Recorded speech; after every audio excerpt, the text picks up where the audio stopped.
Hey folks, Mr. Howard here, and we're going to do the next chapter of the Odyssey.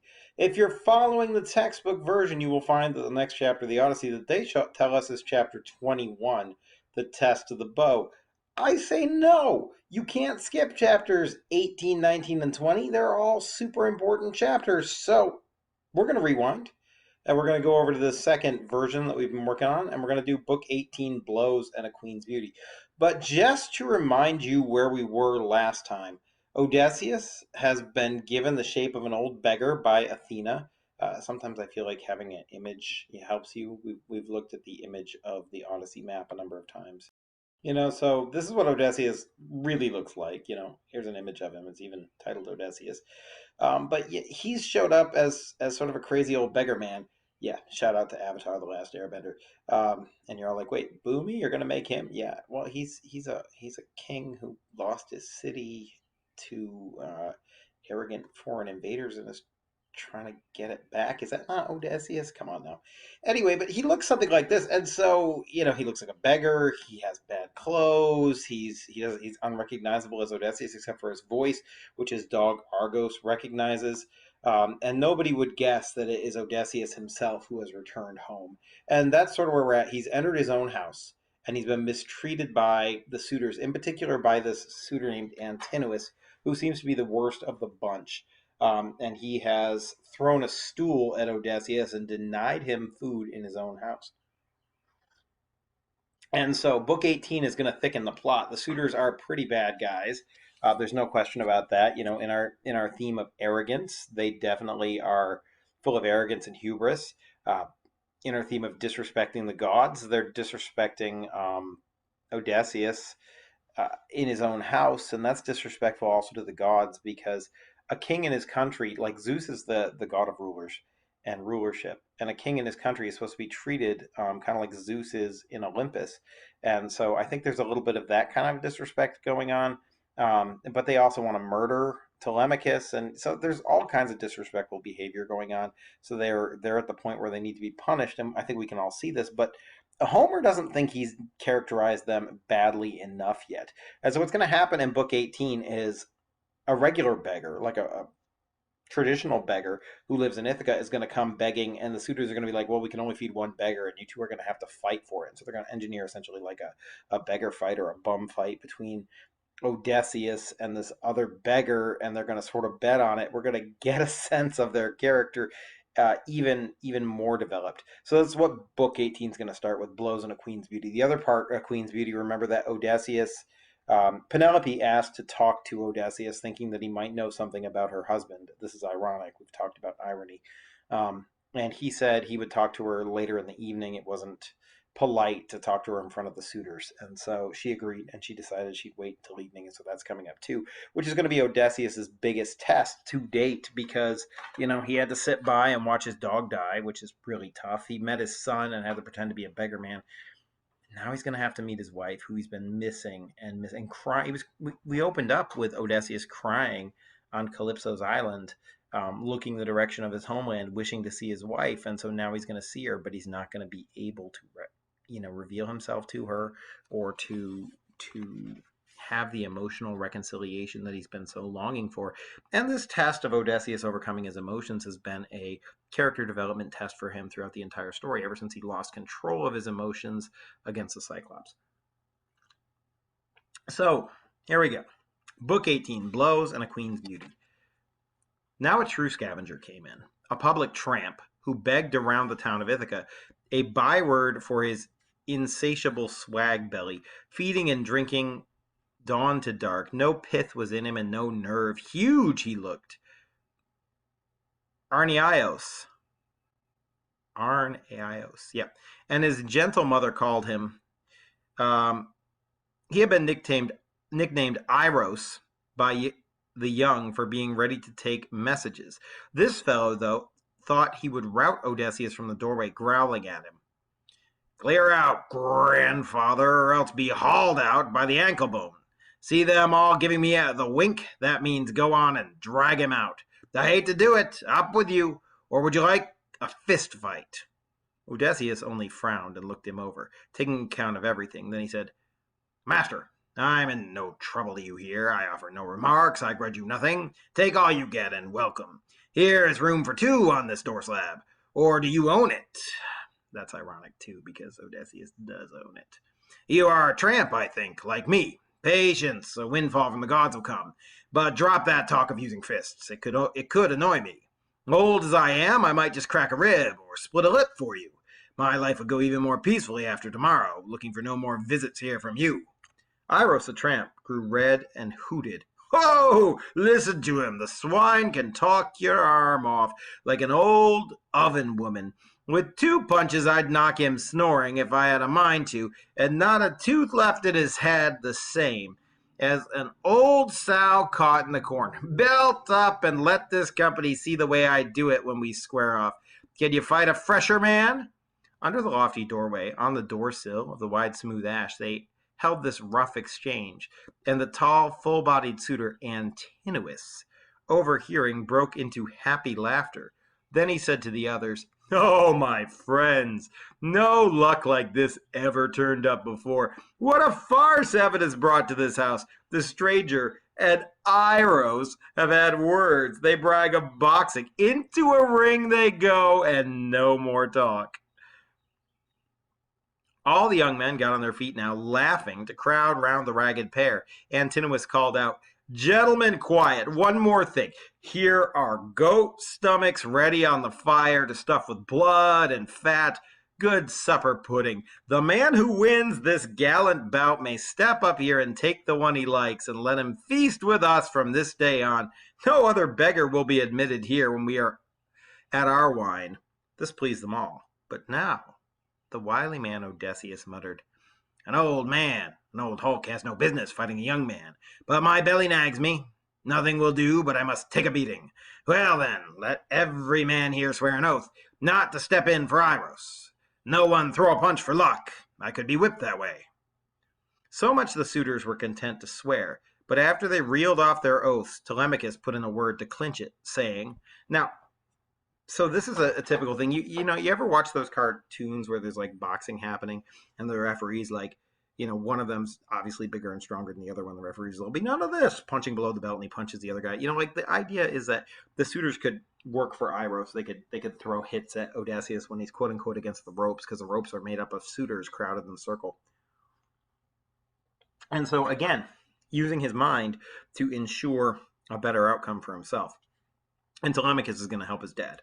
So Telemachus puts in a word to clinch it, saying, "Friend, if you will stand and fight as pride requires, don't worry about a foul blow from behind. Whoever hits you will take on the crowd. You have my word as a host. You have the word of these 2 kings, Antinous and Yura, Makos, a pair of thinking men." All shouted, "Aye!" So now Odysseus made his shirt a belt and roped his rags round his loins, bearing his hurdler's thighs and boxer's breadth of shoulder, the dense rib sheath and upper arms. Athena stood nearby to give him bulk and power, while the young suitors watched with narrowed eyes, and comments went around. "By God, old Iros now retiros. Ha ha ha! Ah, he asked for it, he'll get it. Bloody too. The build this fellow had under his rags, can you believe it?"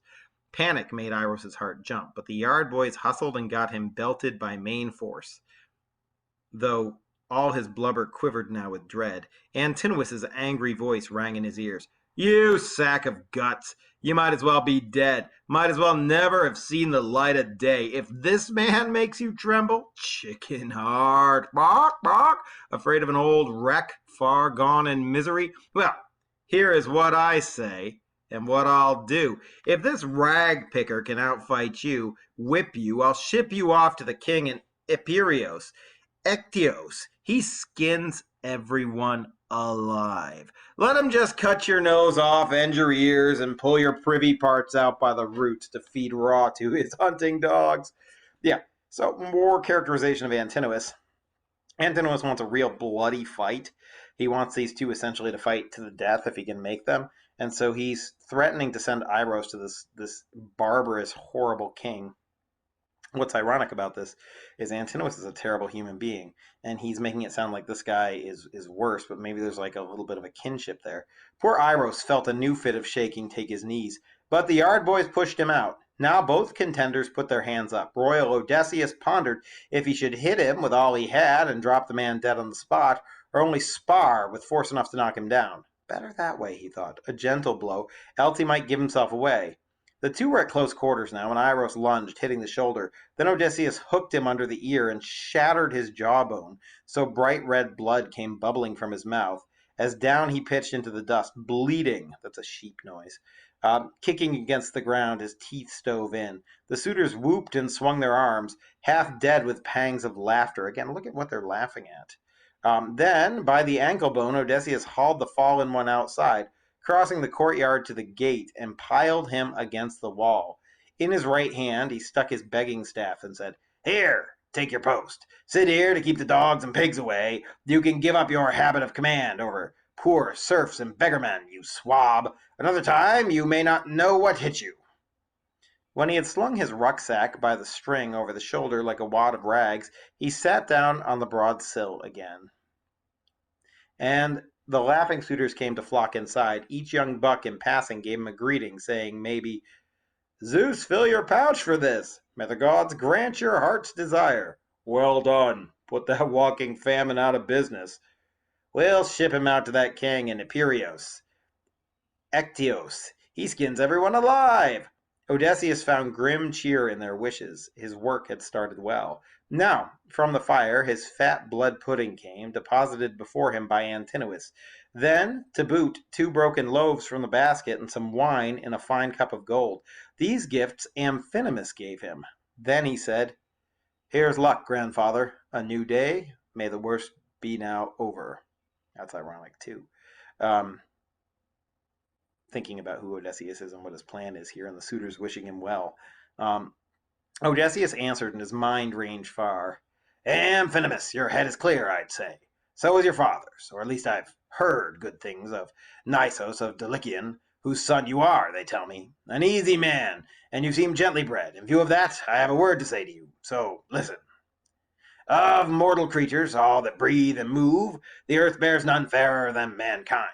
What man believes in woe to come, so long as valor and tough knees are supplied him by the gods? But when the gods and bliss bring miseries on, then willy-nilly blindly he endures. Our minds are, as the days are, dark or bright, blown over by the Father of gods and men. So, I too, in my time, thought to be happy.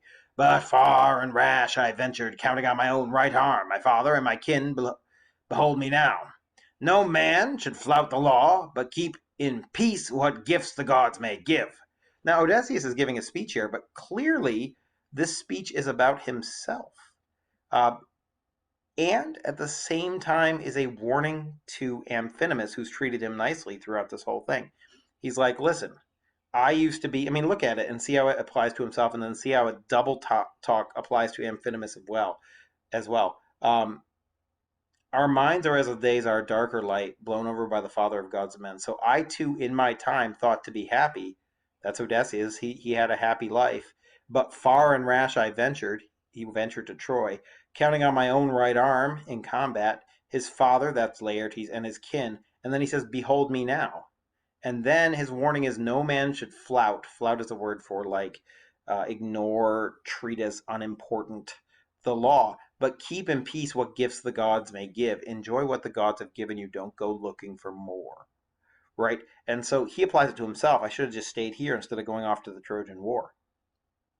Think about his arrogance and how he flouted the gods and wanted everybody to know that his name was Odysseus, and ended up in this horrible situation. He's like, Amphinomus, you know what the rules are. Don't be treating people badly. Don't be hanging out with these suitors. Go home and enjoy what you have before it's too late. Tomorrow's too late. We all know this. He's not done yet. He's going to continue his advice, though. Old men like to give advice.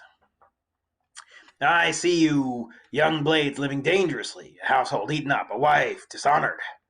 And yet the master will return, I tell you, to his own place, and soon, for he is near.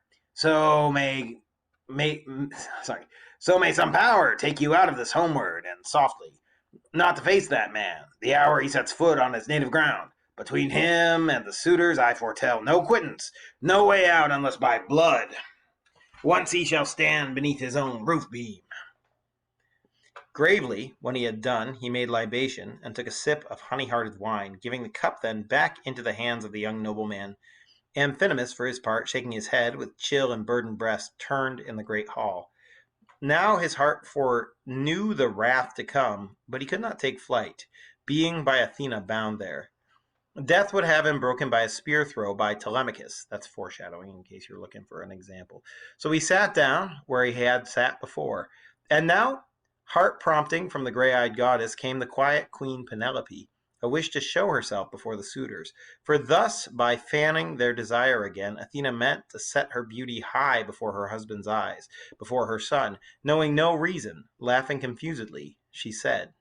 Now, so the translation of this, I think, is that um, Athena wants to show how beautiful to Odysseus how beautiful Penelope still is, and so seeing how desired she is by the suitors and how beautiful she is in front of them is definitely going to spur Odysseus's heart towards her even more than it already is.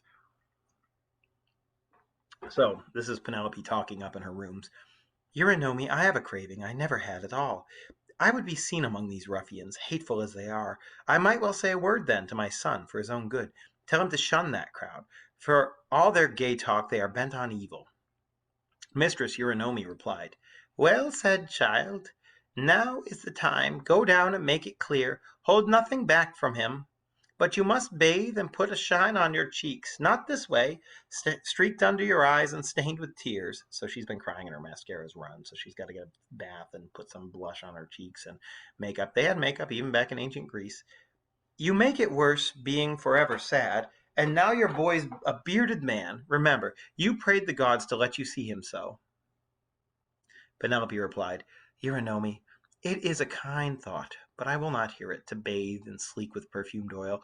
No, no, the gods forever took my sheen away when my lord sailed for Troy in the decked ships. Only tell me, Autonoe to come, and Hippodamira, they should be attending me in hall if I appear there. I could not enter alone into that crowd of men. So those are a couple of our other waiting ladies. At this the good old woman left the chamber to tell the maids her bidding.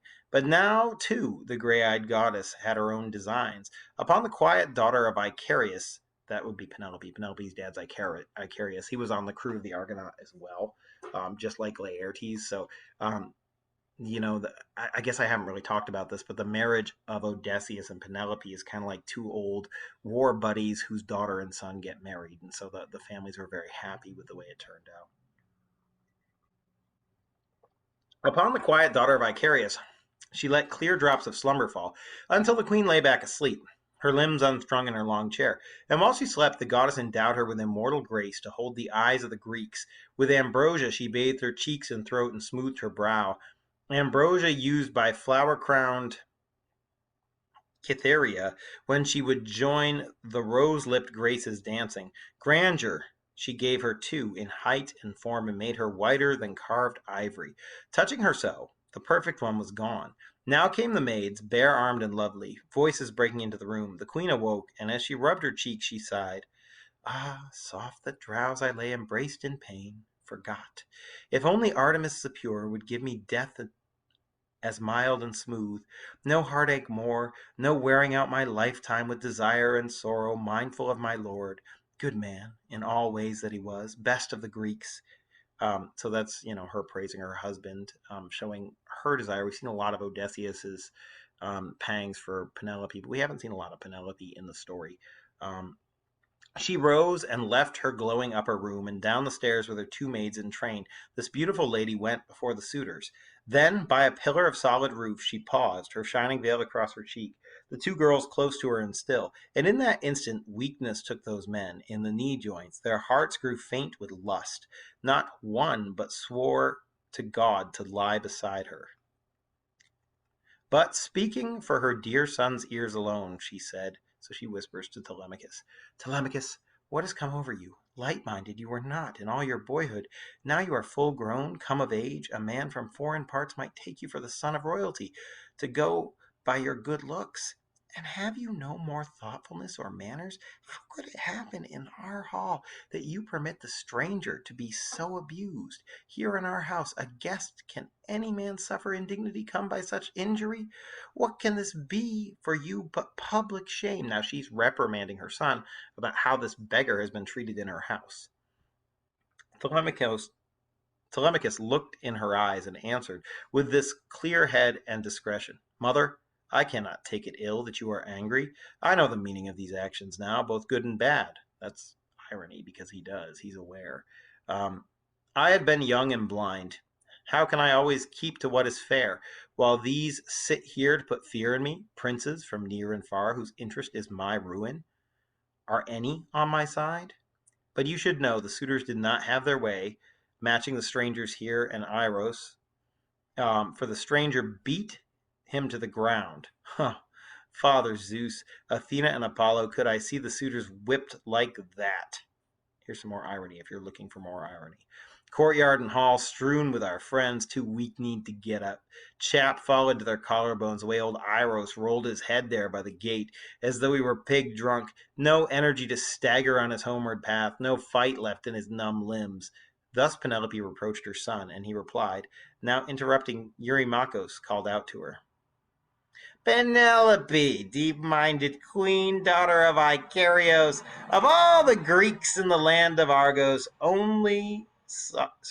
if all the Greeks in the land of Argos only saw you now, what hundreds more would join your suitors here to feast tomorrow? Beauty like yours no woman had before, or majesty, or mastery. Now, Eurymachus, I think, Antinous is the most arrogant and the most evil. Eurymachus is clearly the most deceptive and the most flattering.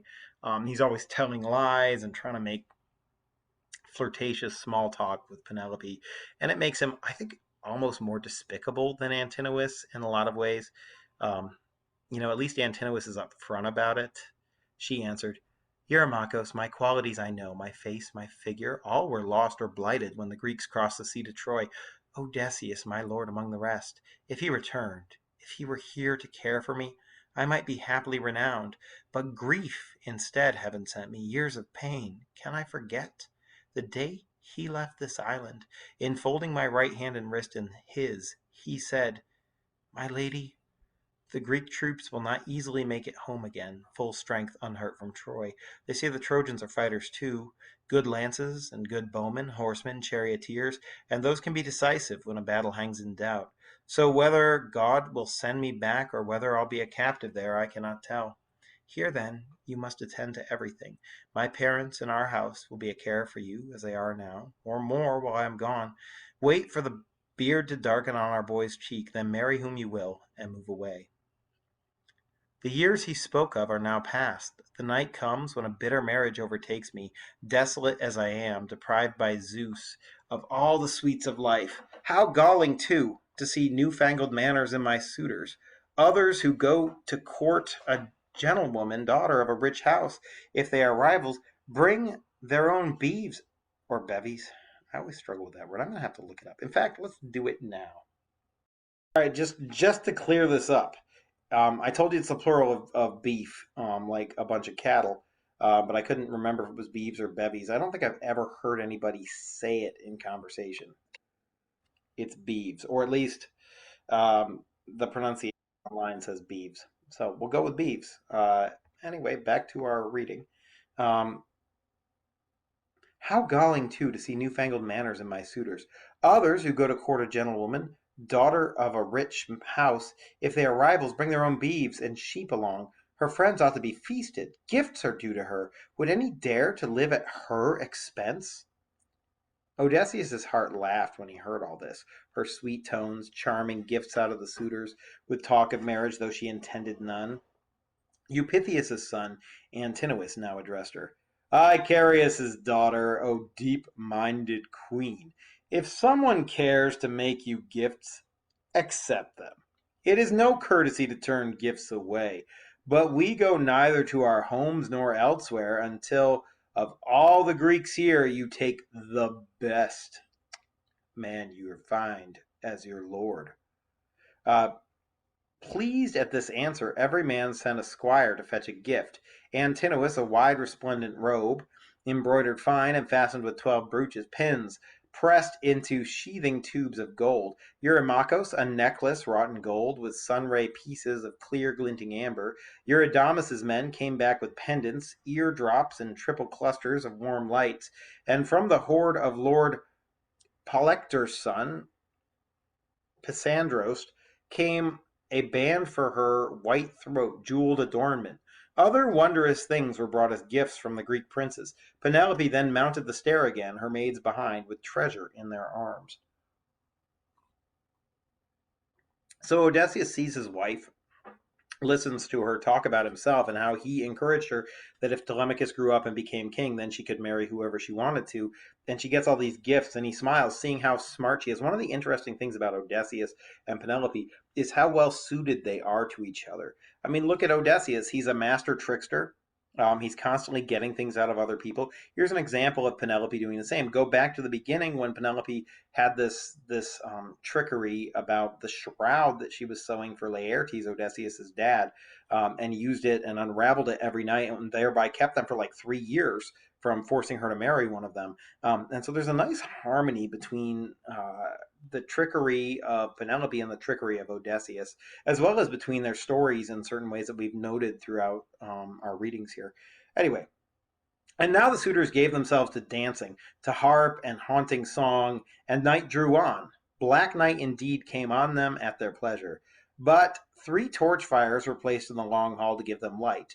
On hand were stores of fuel, dry seasoned chips of resinous wood, split up by the bronze hatchet blade. These were mixed in among the flames to keep them flaring bright. Each housemate of Odysseus took her turn. Now he himself, the shrewd and kingly man, approached and told them, "Housemaids of Odysseus, your master so long absent in the world, go to the women's chamber to your queen, attend her. Make the distaff whirl, divert her, stay in her room, comb the wool for her. I stand here ready to tend these flares and offer light to everyone. They cannot tire me out. Even if they wish to drink till dawn, I am a patient man." But the women giggled, glancing back and forth, laughing in his face. And one smooth girl, Melantho, spoke to him most impudently. She was Dolius's daughter, taken as a ward in childhood by Penelope, who gave her playthings to her heart's content and raised her as her own. Yet the girl felt nothing for her mistress, no compunction, but slept and made love with Eurymachos. Oh, so she's one of the cheating, quote unquote, cheating servants of Odysseus. He wanted to find out who the good ones were and who the bad ones were. Her bold voice rang now in Odysseus's ears. By the way, how terrible is it if Eurymachos came to court Penelope and he's sleeping with her maid and still expects her to marry him? Like, what? What? Um, you must be crazy, punch drunk, you old goat. Instead of going out to find a smithy to sleep warm in or a tavern bench, you stay putting your oar in amid all our men. Numbskull, not to be scared. The wine you drank has clogged your brain. Or are you always this way, boasting like a fool? Or have you lost your mind because you beat that tramp, that Iros? Look out, or someone better may get up and give you a good knocking about the ears to send you out all bloody. But Odysseus glared at her under his brows and said, "1 minute, let me tell Telemachus how you talk in hall, you slut. He'll cut your arms and legs off." Whoa, okay, well that's pretty harsh. By modern standards and sexist, but okay. This hard shot took the woman's breath away and drove them quaking to their rooms, as all knives were behind. They felt he spoke the truth. So there he stood and kept the firelight high and looked the suitors over while his mind roamed far ahead to what must be accomplished. So I think, what's being implied here by Homer is that uh, Odysseus is taking this time in the house while the suitors are not paying any attention to him because he's a beggar man, to look at each of them and try and assess their strengths and weaknesses and gain knowledge and intelligence about how best to defeat them when the inevitable conflict comes. They, for their part, could not now be still or drop their mockery, for Athena wished Odysseus mortified still more. Eurymachos, the son of Polybos, took up the baiting, angling for a laugh among his friends. "Suitors of our distinguished queen," he said, Hear what my heart would have me say. This man comes with a certain aura of divinity into Odysseus's hall. He shines. He shines around the noggin like a flashing light 'cause he's bald, right? Having no hair at all to dim his luster. Then turning to Odysseus, the raider of cities, he went on, Friend, you have a mind to work, do you? I could hire you to clear stones from wasteland for me. You'll be paid enough. Collecting boundary walls and planting trees. I'd give you a bread ration every day, a cloak to wrap in, sandals for your feet. Oh, no. You learned your dodges long ago. No honest sweat. You'd rather tramp the country begging to keep your hoggish belly full. What's interesting about this speech Makos is making, he's like, I could give you an honest day's work, but you beggars, none of you want an honest day's work. All you want to do is beg and get handouts. Does that sound familiar? It's really interesting how people's attitudes toward the poor have not changed in I don't know how many years. All these people want is a handout. They don't want to do any work. How's Odysseus going to reply to this? Because he doesn't want to go work for Makos. Clearly, he wants to get his haul back.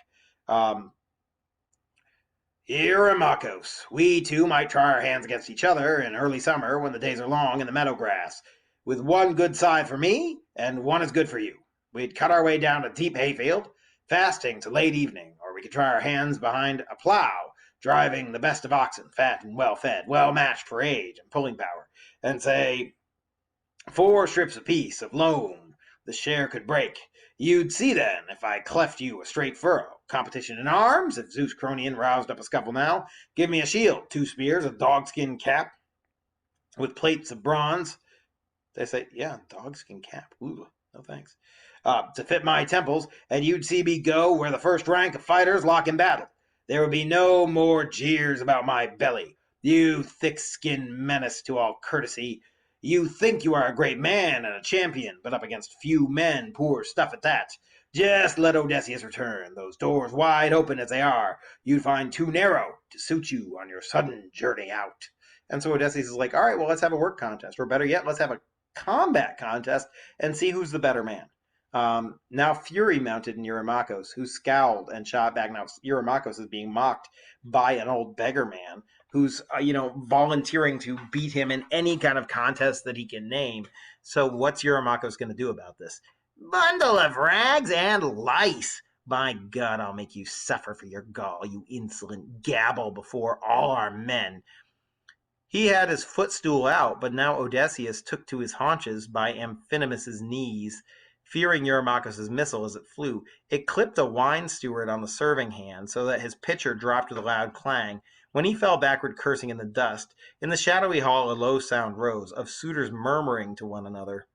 Aye, they said, this vagabond would have done well to perish somewhere else and make us no such rumpus. Here we are quarreling over tramps, good meat and wine forgotten, good sense gone by the board.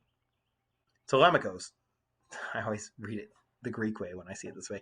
Telemachus, his heart high, put in, bright souls alight with wine, you can no longer hide the cups you've taken. Hi, some god is goading you. Why not go home to bed?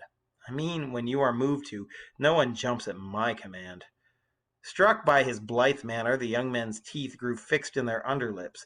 But now the son of Nisos, Lord Amphinomus of the Aretides, addressed them all. Oh, friends, no ruffling replies are called for. That was fair counsel. Hands off the stranger now, and hands off any other servant here in the great house of King Odysseus. Come, let my own herald wet our cups once more. We'll make an offering, and then to bed. The stranger can be left behind in hall. Telemachus may care for him. He came to Telemachus' door, not to ours. This won them over.